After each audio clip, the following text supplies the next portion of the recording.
Un régime alimentaire, c'est un mode de consommation qu'on peut s'imposer.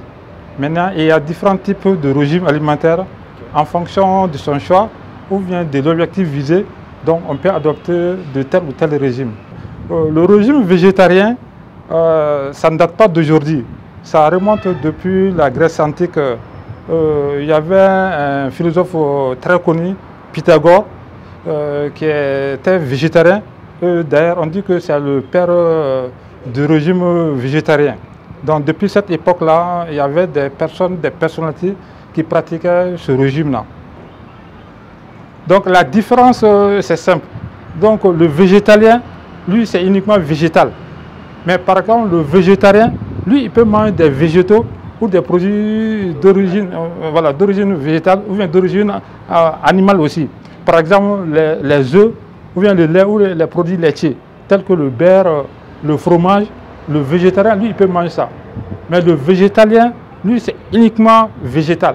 C'est strict. Donc, on peut dire que le végétalisme, c'est du régime végétarien strict, sans d'autres associations. Oui, je dis, pour adopter un régime, c'est pour un visée, pour un objectif. Mais moi, en tant que nutritionniste, ce que je conseille, c'est plutôt un régime végétarien. Parce que là, c'est un peu souple. Parce que le régime végétarien, comme je vous ai dit, on peut manger des produits d'origine végétale, mais on peut manger des produits d'origine animale aussi, comme l'œuf, les produits laitiers, le miel. Donc ça, c'est un peu diversifié. Donc c'est en fonction d'un objectif particulier qu'on peut adopter tel ou tel régime.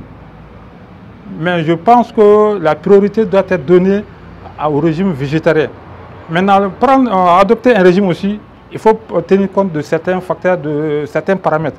Il faut tenir compte de l'âge, il faut tenir du genre aussi, il faut tenir de l'état physique de la personne et puis de l'état de santé de la personne.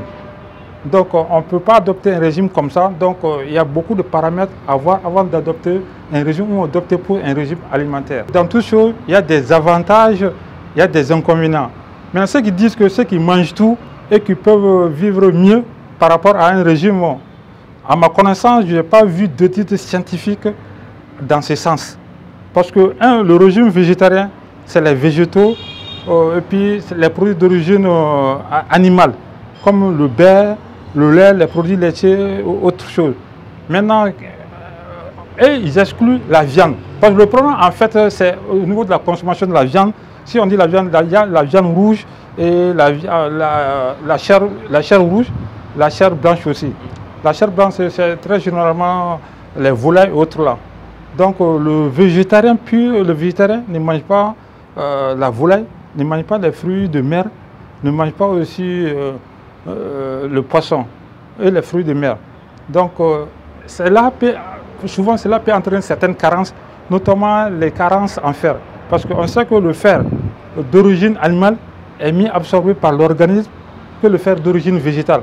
Donc celui qui adopte un régime végétarien, donc, il doit faire attention par rapport à ça, pour ne pas faire une anémie. Parce que c'est la carence en fer qui provoque l'anémie. Il est reconnu, tout le monde le sait, le régime là, un inconvénient, c'est la carence en fer qui peut entraîner l'anémie. Donc quand tu adoptes un régime végétarien, il faut faire de temps en temps le contrôle pour voir s'il n'y a pas une baisse de fer dans le sang, des trucs comme ça. Donc c'est un peu ça. Avant de conseiller un régime à quelqu'un, il faut tenir compte de certains paramètres. Donc quand tu tiens compte de l'âge de la personne, de l'état physique de la personne, de l'état de santé de la personne, en ce moment, tu peux opter à adopter tel régime ou tel régime. Mais moi, pour une personne en bonne santé, qui veut maintenir sa bonne santé et qui a plus de 50 ans, en ce moment, je lui conseille un régime végétarien. Parce qu'en ce moment, à partir de 50 ans, la consommation de viande est un peu nocive. Donc quand tu parviens à laisser la viande d'autres produits animaux, là, ça peut renforcer vraiment ta santé. Et il est reconnu, la consommation de fruits, des végétaux, des fruits et légumes, c'est des facteurs de protection contre les maladies cardiovasculaires, c'est des facteurs de protection contre l'hypertension artérielle, contre le diabète et beaucoup d'autres maladies, et même les cancers. Quelqu'un qui consomme beaucoup de fruits et légumes, là, il est en quelque partie protégé contre certains cancers, notamment les cancers digestifs. Et on sait que la plupart des cancers digestifs là, sont liés à la consommation de viande ou de produits souvent d'origine animale. Quelqu'un qui ne mange que l'alcool sans la viande, s'il fait une carence en fer, ça ne serait pas étonnant. Mais ça va être très difficile, quelqu'un qui mange de la viande régulièrement et ensuite qu'il ait un problème de fer. Mais par rapport au fer aussi, c'est un peu compliqué parce que très généralement dans nos habitudes là, on a une mauvaise habitude. Moi-même, je suis un bon consommateur de thé. On sait que le thé, ça détruit le fer. Maintenant, quand tu viens de manger, il ne faut pas prendre tout de suite du thé, sinon ça va détruire le fer. Il faut attendre au moins 1 heure, 2 heures de temps, ensuite prendre son thé. Là, il n'y a pas de problème. Mais quand on a bien mangé, j'ai maintenant envie de boire du thé, et on prend du thé. C'est pourquoi on voit certaines personnes, ils mangent bien, mais malgré tout ça, ils ont des problèmes de carence en fer. Donc, en quelque part, ça s'explique par cela.